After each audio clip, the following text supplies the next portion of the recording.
Good morning. This is Carla Marie from Fun Schooling the Sensational Six, and I wanted to come to you to do a game schooling video. A lot of you guys have been asking me what kinds of games do we use, what are our favorite games for what subjects, and I am part of a Facebook group on Facebook that is called Game Schooling with My Little Poppies.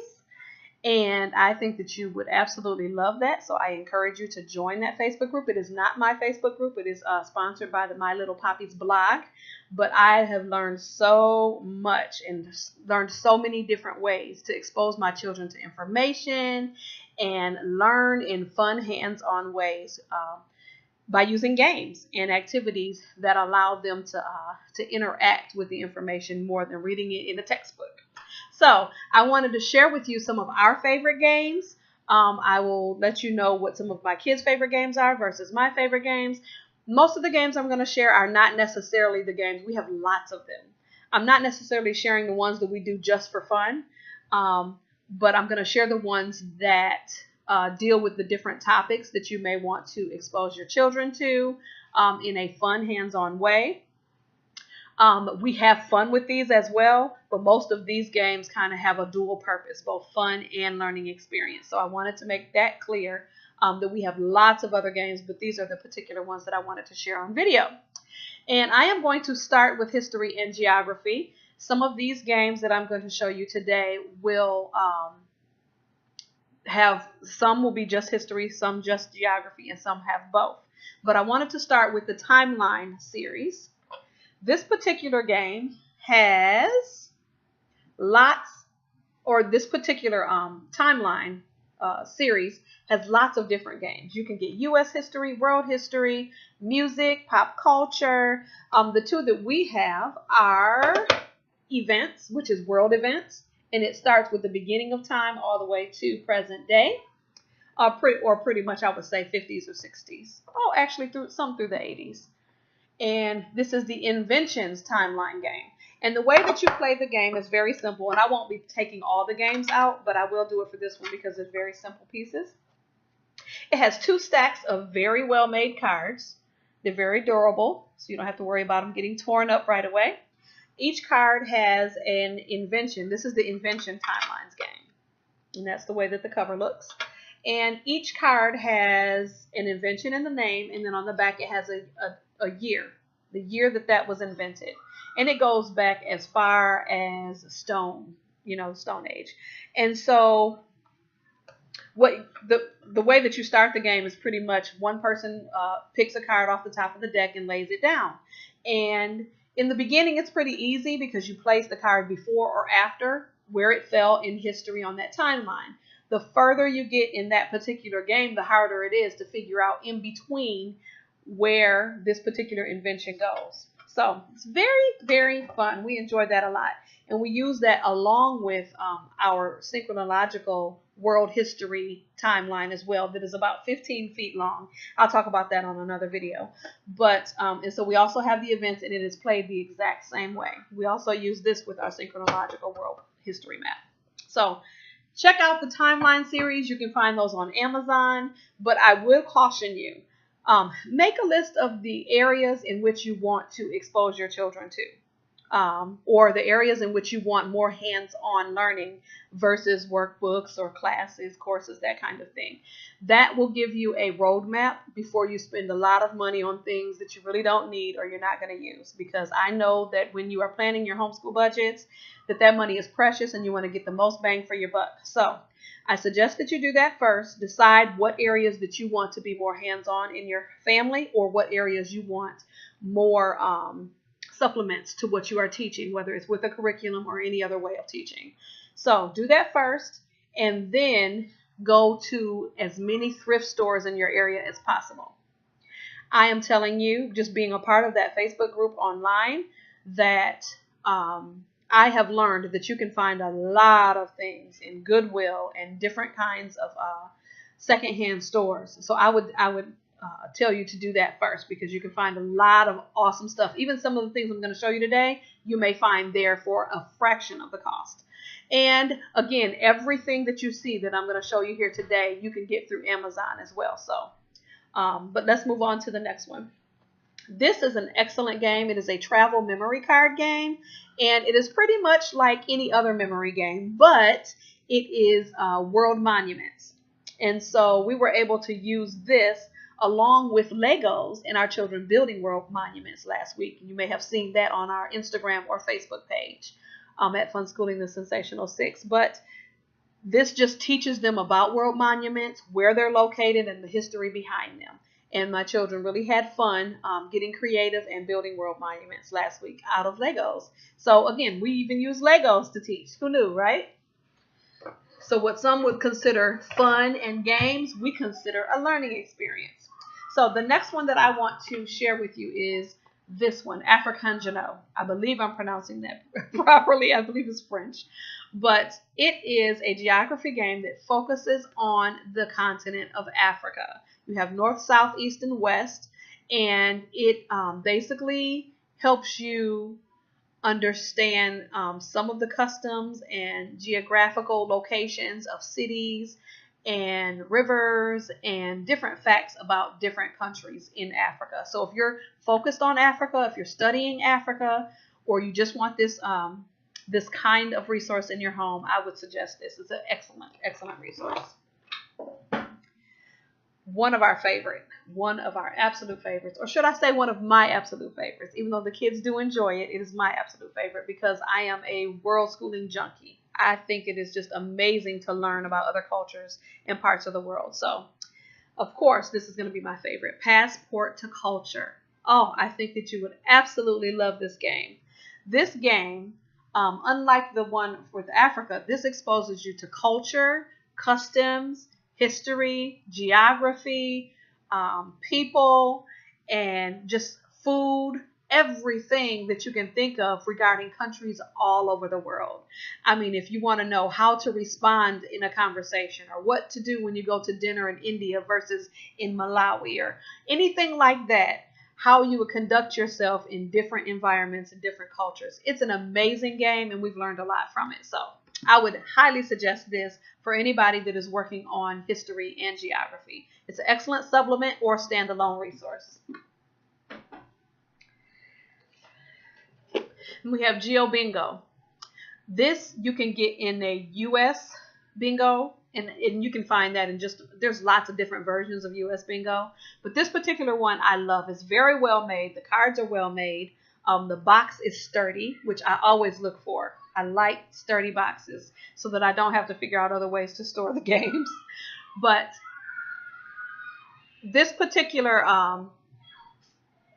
geography game focuses on the names and locations of countries all over the world. And so I wanted to share this with you because how we utilize this may be a little different than other people. We do play the bingo game, but we also take out our world maps, and in between each one that we pull out, you know, if I say, okay, Malaysia, well, if they have Malaysia on their card, obviously they're going to put a token on that country. But we also pull out our world maps, and we find out where Malaysia is in the world and what continent it's on. So we kind of make it a dual purpose adventure, so to speak. But it's an excellent game. I really like it. Let's go to another favorite. And if you have been around in the homeschooling community or a part of homeschooling pages on Facebook or Instagram, you may have seen this particular series of games, Ticket to Ride. And most people would be like, what in the world is Ticket to Ride, and what is the point of it? So this particular game is the original US game.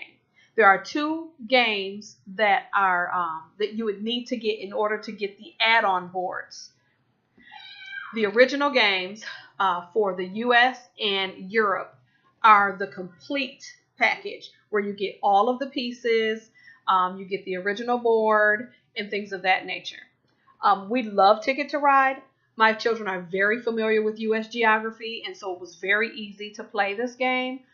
It does label cities and not states, and so you may, if you're just exposing your children to the location of states, you may have to point out the states for them because it focuses on the actual cities that the trains are going to. But this is a game that children, a variety of ages of children, can play. And that's what I always look for in the games that I purchase, is that I need for my 8-year-old and my almost 15-year-old to be able to play, as well as it be enjoyable for adults and, you know, even say a 6 or 7-year-old. So all games aren't going to fit that bill, but we try as hard as possible to be able to accommodate a wide range of ages so that we can play it as a family. So Ticket to Ride is excellent. Now, with that being said, and I hope I don't step on anybody's toes here, Ticket to Ride has extra boards. And again, this is not the full game. That's why you need Europe or the US game in order to buy any of the extra games. This is Ticket to Ride Africa. Okay? I was not prepared for Ticket to Ride Africa, and I'll tell you why. My goal was to expose my children to the continent of Africa as it is today. All of the Ticket to Ride, and I should have known this, but I learned so you can know in advance before you make purchases. All of the Ticket to Ride series took place during the colonial period. So during colonization, a lot of the names of the countries, cities, and territories were different than they are today. And so if your goal is to expose your children to modern day African geography, then this is not the product for you. I would go probably with the African Janelle or another game with an accurate African map.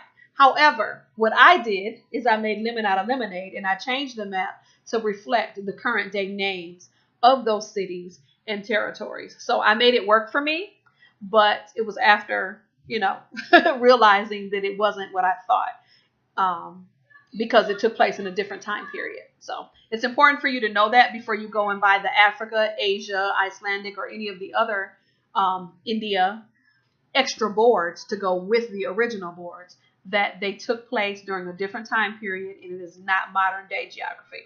Okay, so if you're okay with that, then they're excellent.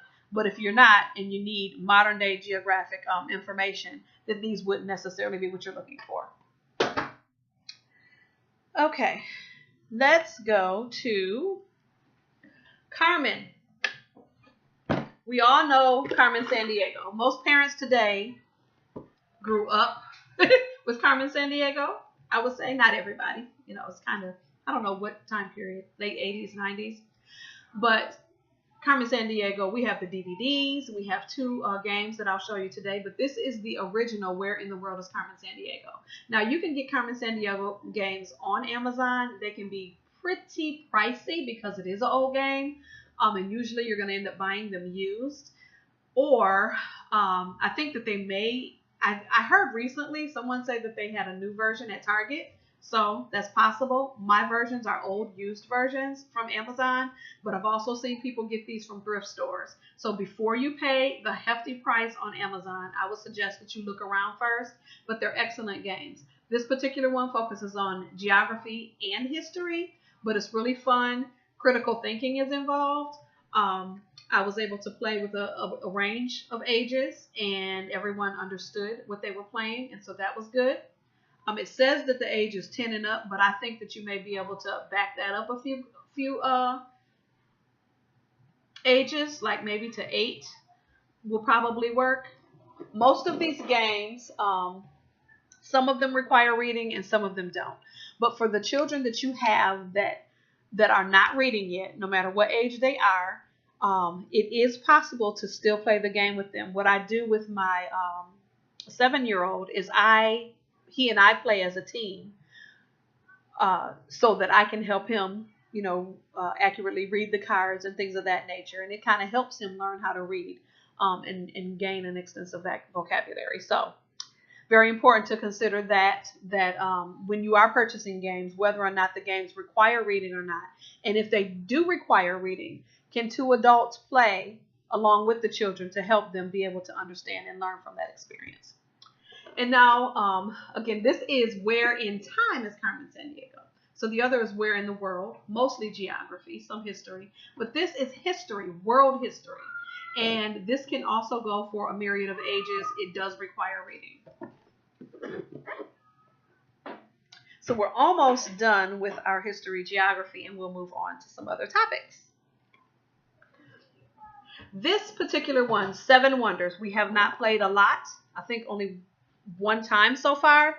And this particular one is excellent. Excellent for geography and history, but mainly ancient history. Seven Wonders meaning extremely ancient monuments and things of that nature, and the history behind them. Also, a lot of critical thinking involved in that one as well. And here is a very popular series, Pandemic.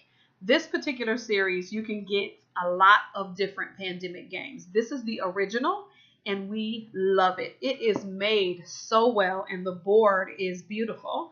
I love beautiful boards, but it has a lot of critical thinking involved. It is also a cooperative game.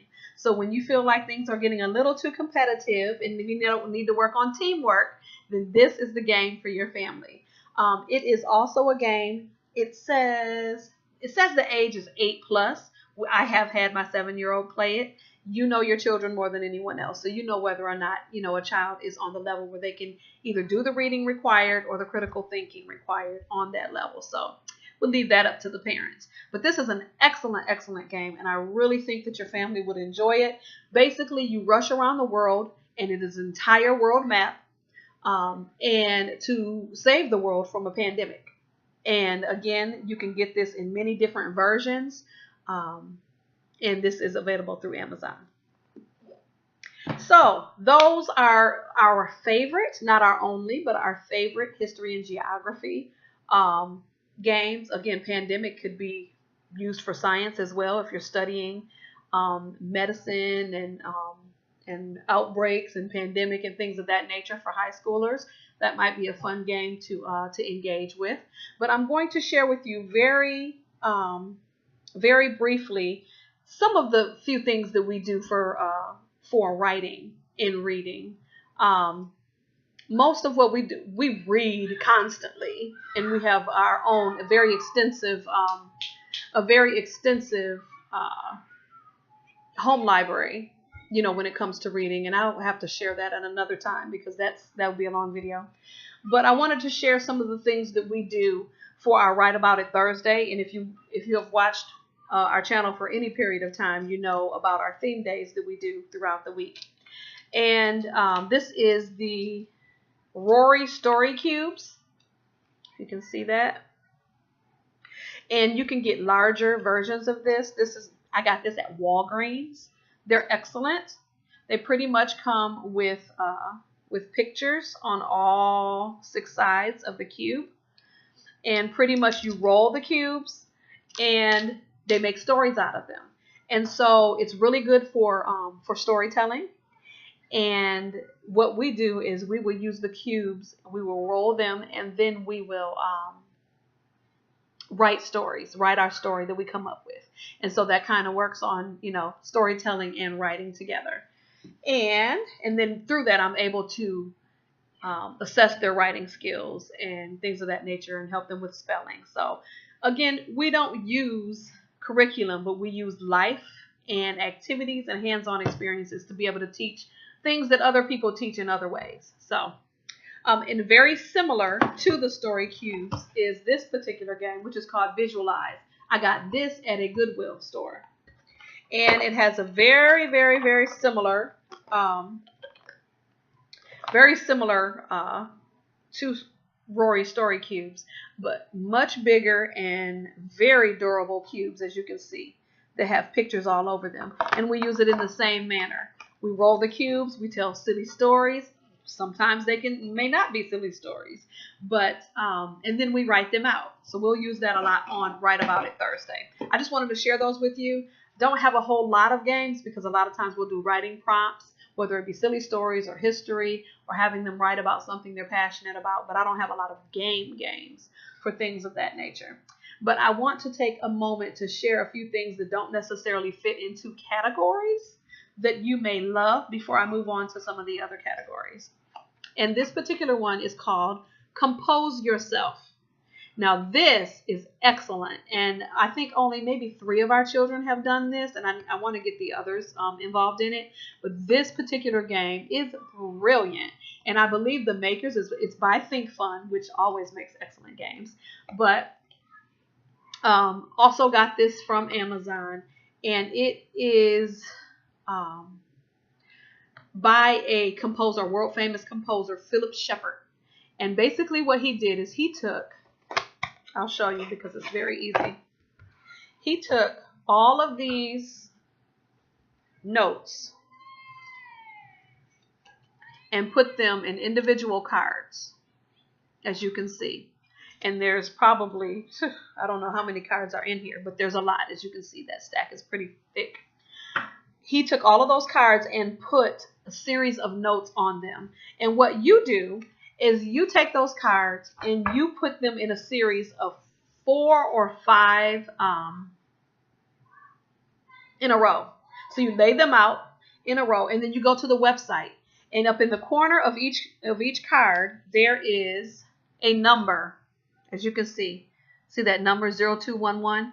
On the website you will actually put that number in, and then all the series of cards that you've laid out, put those numbers in, and then you push play. And you will have composed your own classical work of art. And it is beautiful. You can name it, you can save it and keep it, you can send it to others. But it is just a way, it doesn't necessarily teach children music, but it exposes them to music and gives them a desire for it. So if you have a child that is very musical, someone you just kind of want to test the waters and see how they do with it, I think this is an excellent opportunity to expose them and show them how they themselves can make music. So it's a beautiful opportunity, and I think it's just fun. It's a brilliant idea. The composer is looking to add different genres of music. Right now it's only classical, but they're looking to add different genres to appeal to different kids that may be interested in different styles of music. So look for that by Think Fun. Another one that doesn't necessarily fit into a group that I think is brilliant is Race to Madrid. They also have a Race to Paris, which is for French, but Race to Madrid is a Spanish-speaking game.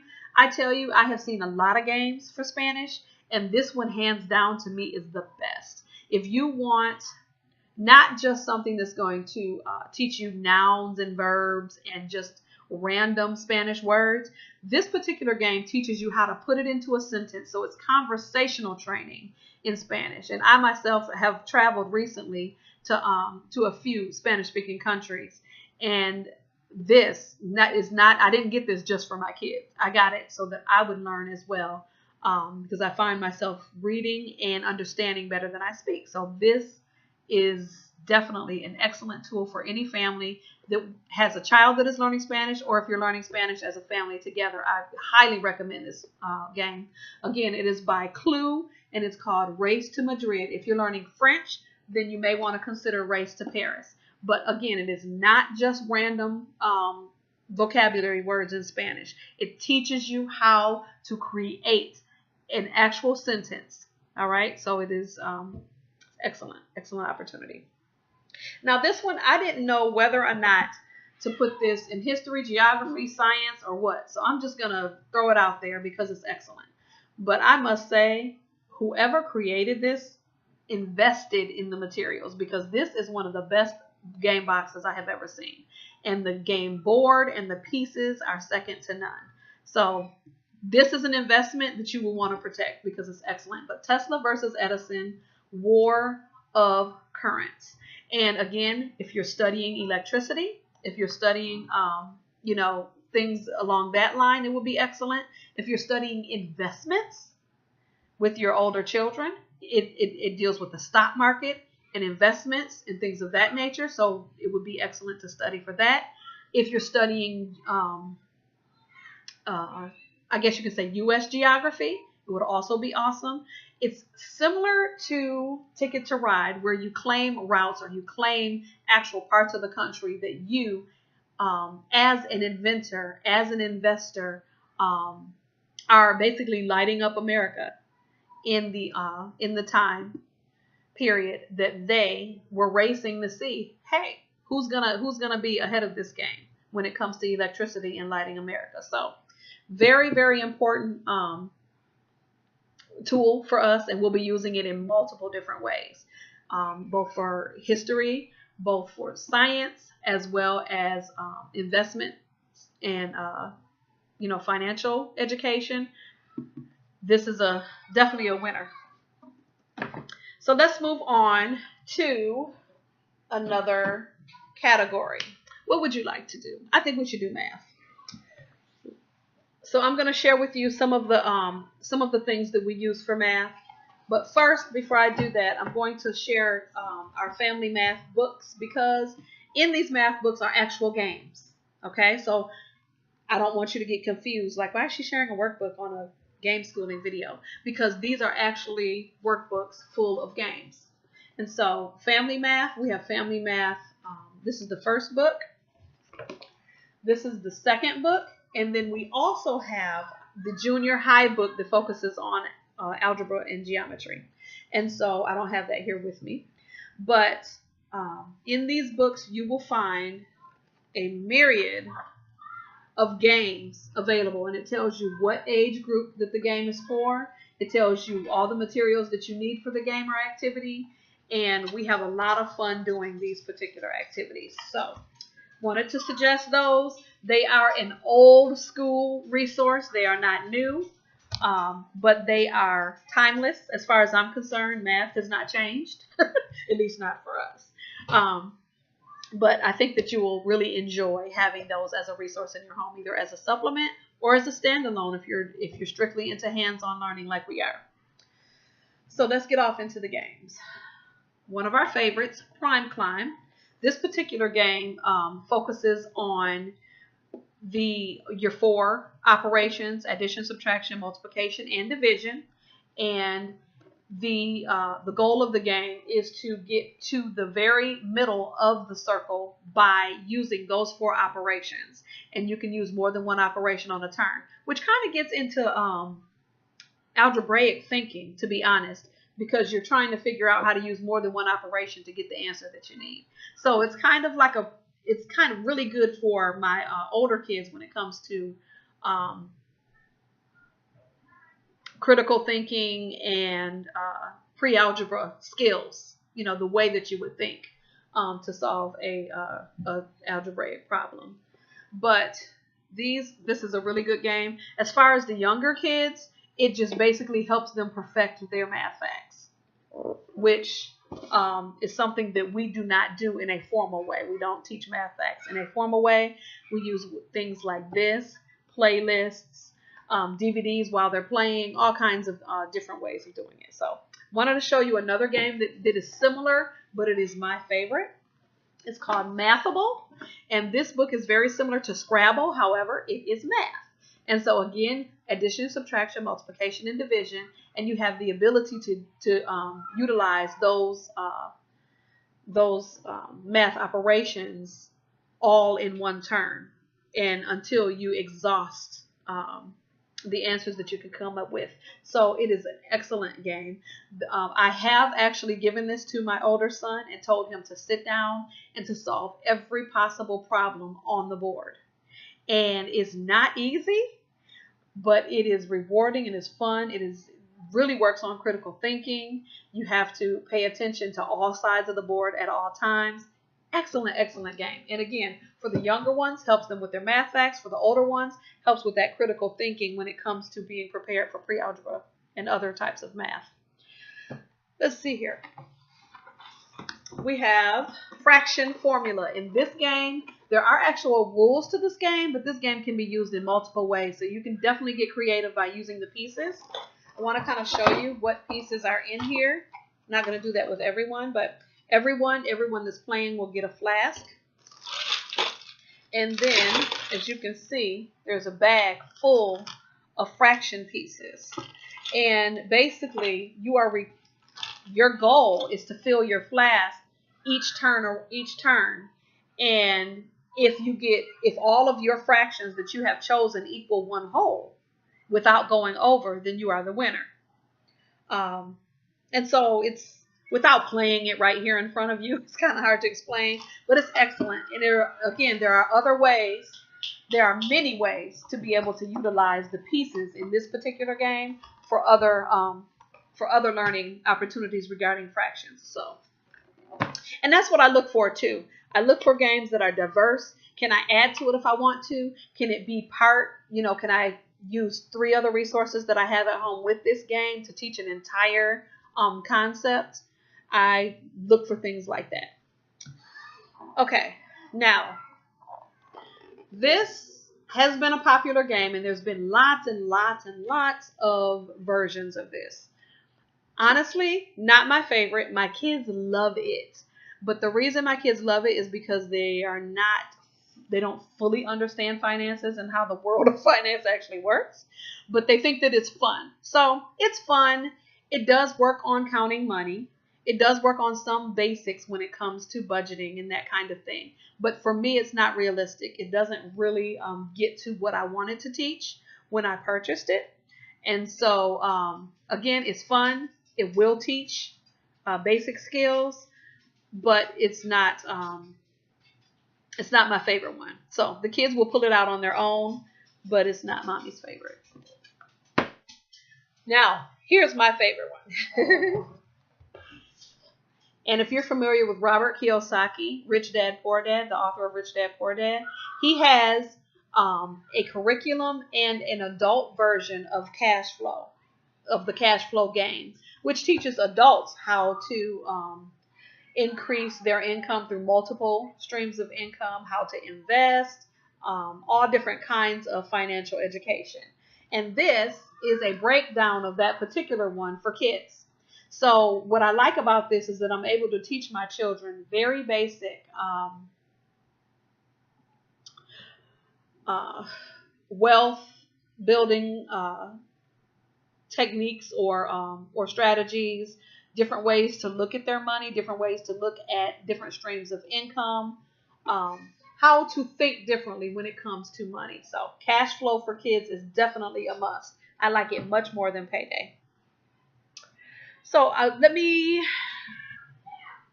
do a few critical thinking games. This one we've only played a few times, but it is excellent.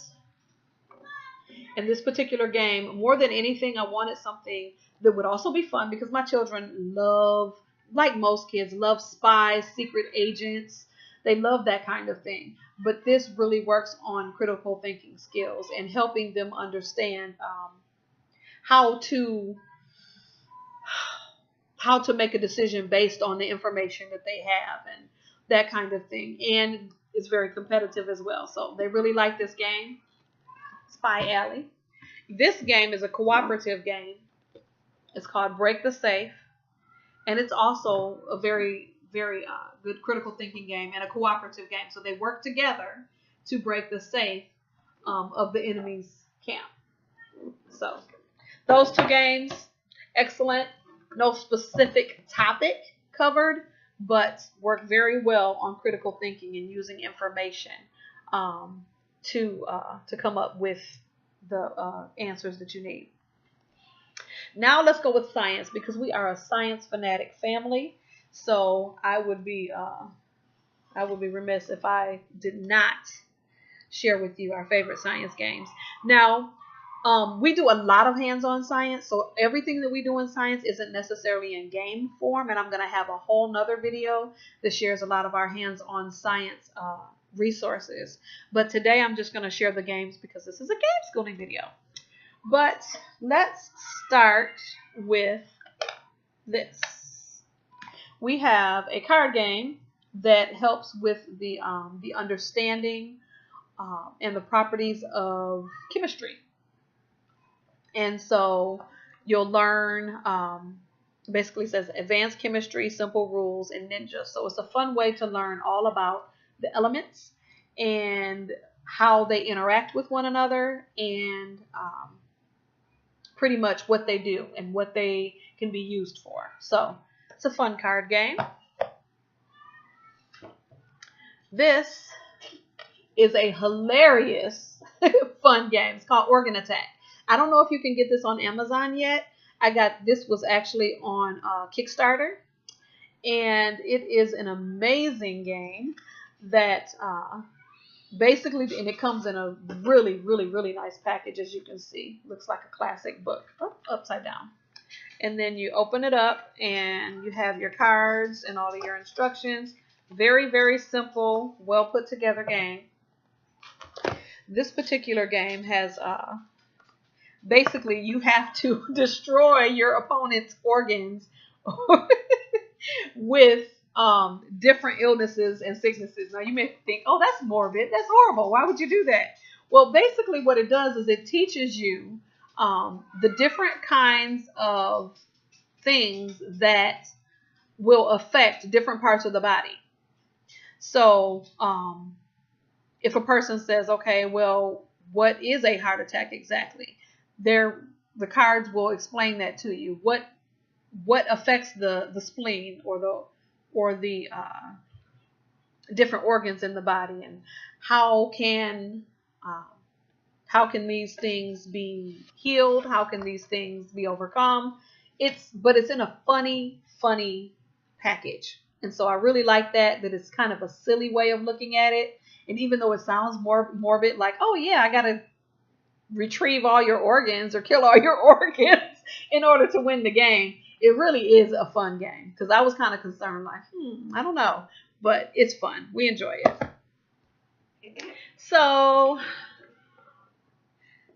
we use that particular game, Organ Attack, just for fun, but we also use it when we're studying human body and different types of things like that. So it's helpful. And then you have Hit the Habitat Trail. This particular game is fun.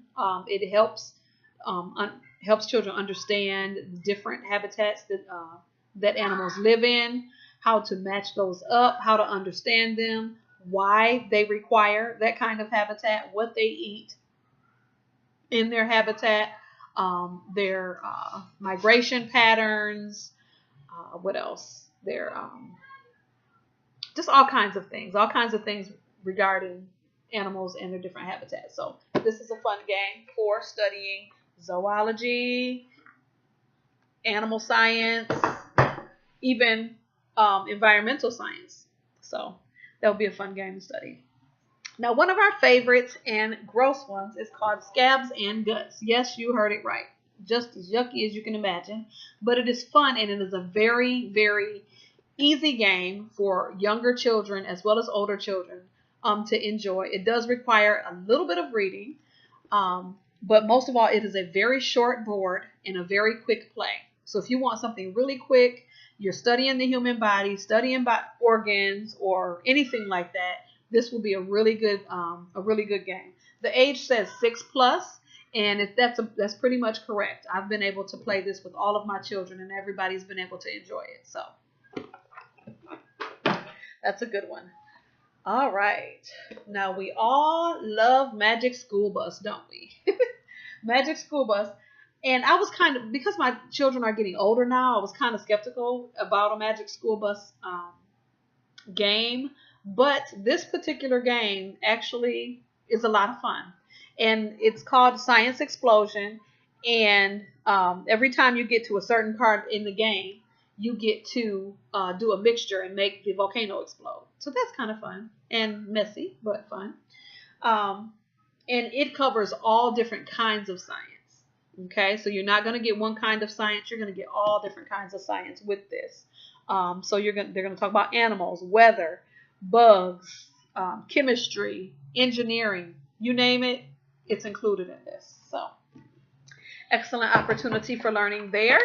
And one last game I'm going to share with you before we end today, and that is totally gross. Yes, I have children, and most children, if you're a parent, it's fun if it's gross, right?